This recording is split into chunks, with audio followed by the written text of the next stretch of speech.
Good morning. I wonder on this Frothy Friday if you can lend me your ears, because I've got a tale to tell. Just got back from a surf out there. Well, actually around the corner of that rock. Lots of fun. Copped as many on the head as I did actually, waves, which is all part of the jam. And I just want to give a quick shout out before I kick off the tale to surfers in the car park. When someone needs some wax or, you know, their fins come loose, people just jumping out of their skin to offer them some support. There's something I really love about surf culture, and also love that about musicians and activists. So I think they're kind of the three, in my opinion, coolest people in the world. If we can incorporate a little bit of that into our lives, the world will be a much better place.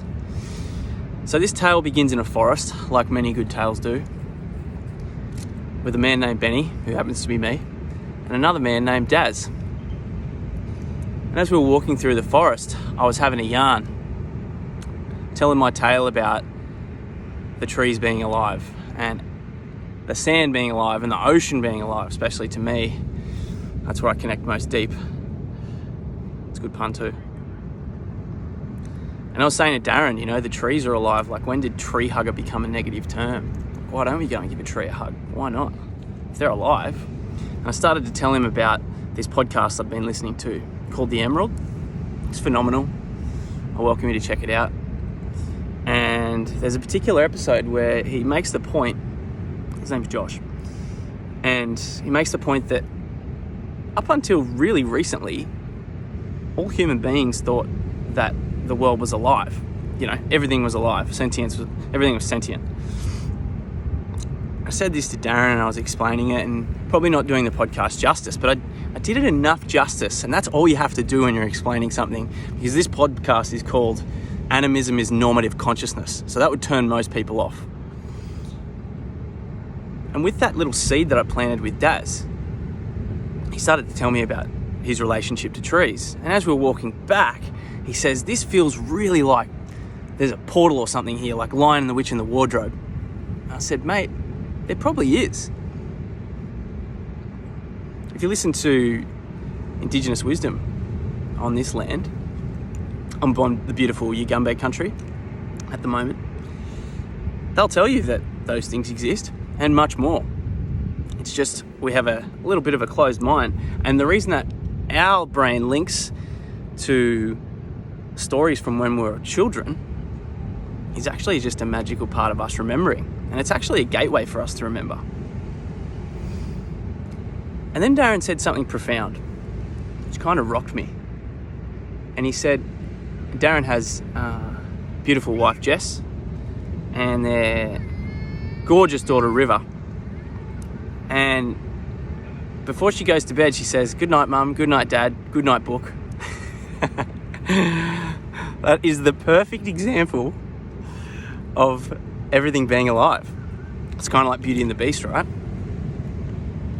And I felt this deep resonance to that being, how do we tap back in to that remembering of when we're a child and everything's alive?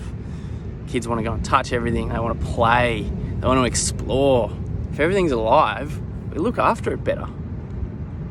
It just makes sense. Yesterday I was chatting to Daz again about this, and he had a conversation with his parents, and we've spoken a bit about Daz's parents. And he kind of mentioned this conversation to them. And out of nowhere, the next time he spoke to his old man, and he said his old man's pretty similar to mine probably, kind of set in his ways, but he had a conversation to his bottle. I'm not sure whether it was a beer or if it was a drink bottle. It's kind of irrelevant, but how amazing is that? His granddaughter, through Darren's storytelling, inspired the grandfather to connect back in. And let me piece this together with some Indigenous wisdom from a young activist, which I heard the other day, Eleanor Bancroft. And she said, at some point in your lineage, someone got disconnected. Someone became disconnected. And that just kind of rocked me. the other point that comes to mind here is I was having a chat, another yarn with another frother doing beautiful work in the world, Christian, does embodied leadership training. And I was asking him about his lineage, and like mine, predominantly British, a bit of European. And he said he didn't have a lineage, or he didn't know. And that used to be my response until recently, where I'm like, actually, I've got a lineage. And the reason is my Indigenous teacher, or guide, Warren Roberts from Yarn Australia, he said to us when we were learning about Indigenous Australians and actually Indigenous cultures everywhere, that everyone has a lineage. And so, what's your story, bro? He would say to me, what's your story, bud? And I'm like, yeah, what is my story? And luckily enough, my mother has done a bit of research into that, and so I can kind of trace that lineage. Where does my ancestral wisdom come from? And I did a little bit more digging, and I kind of landed in about the 600 AD, and this movement called Druidry, which was pagan, Celtish. I started reading about it, and there's a lot of mythology in there. So frothy. I actually thought the other day, if I went to a Catholic school and they told me that the Bible was mythology, I might have listened to it a bit more. Because mythology, according to the Druidry tradition, is that, and perhaps other traditions, is that it's not necessarily true.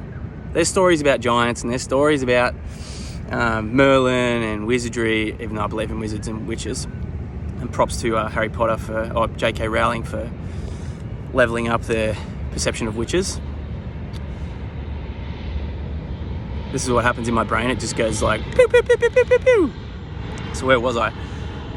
Giants and wizards and all sorts, and magic.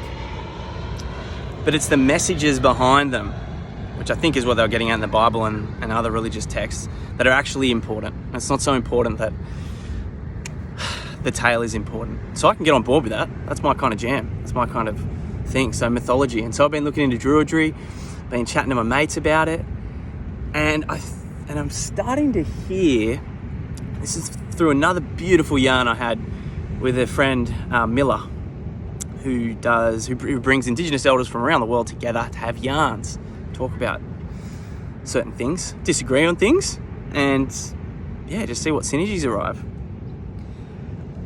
And she's been developing, among other things, an evolutionary purpose for herself. And it's around all sentience matter.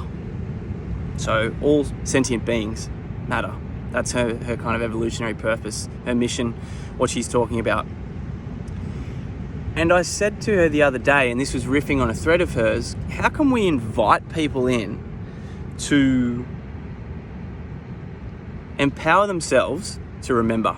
So invite them into the first sovereign step, you could call it, as a mentor of mine, Christine McDougall, says. How do we invite them into enchantment? How do we spark a conversation? And I can tell you, Daz would not have had that conversation to me and then reflected it to his granddad if we hadn't have been walking out in the woods and I hadn't have been exploring mythology and sentience. So this proves your theory was the most important thing we can be doing is having good yarns.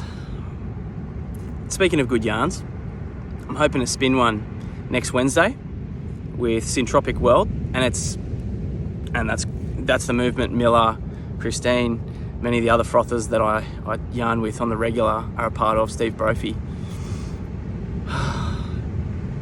Murray Galbraith. And on Wednesday, I'm going to be running a workshop, which is free of charge, for 90 minutes, 5 o'clock Eastern Standard Time, Brizzy time. And it's going to be based around the remembering of the beauty of childhood. How can we tap into the wisdom of river, our river, which is such a perfect metaphor. Thank you, River Rose. And it's called Awaken the Weird Within. And I'll put the link in if you're curious. At the very least, I hope this audio inspires you to go out and have a yarn with someone on the country that you're on, because who knows what magic will arise. Frothy Friday. You!